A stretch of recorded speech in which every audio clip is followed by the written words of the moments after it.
So we spoke about triggers for eczema being environmental, things like chemicals.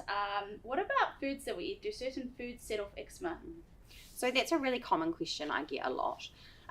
With eczema, it waxes and wanes in terms of symptoms. So you'll have some days it looks really good, and then some days it looks really bad for no reason, which is often why we associate it with foods. Yeah. Most of the times foods aren't a trigger for eczema in the majority of the population.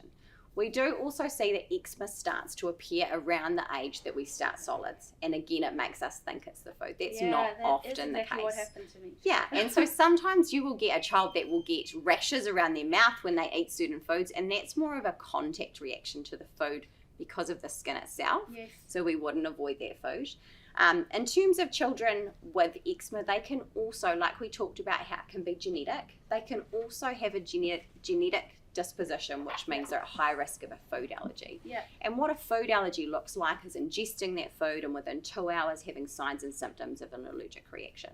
And those children, absolutely, we get them to avoid the food that they're eating, that they're allergic to. Mm-hmm. And we would do skin prick testing to confirm that and get them to avoid that food. Okay. For most of the population who don't have that history, we wouldn't recommend avoiding foods for eczema. Yeah.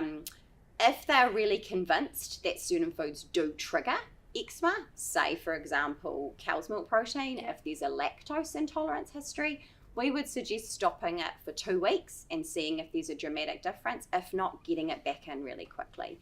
And the reason being is that we know when we remove foods from a diet, we can actually induce a food allergy. The body can lose tolerance to that food and we can develop allergies, like the ones I said that have an allergic reaction within 2 hours, which can be dangerous. So we want to try and get all foods in. A, nutritionally it's important, and B, we want to try and prevent food allergies if we can. There are some foods which appear to be more of a contact trigger. So things like oranges, tomatoes, those kind of acidic foods are often common in producing localized eczema. Yeah. And that again is from a contact irritant versus the food itself.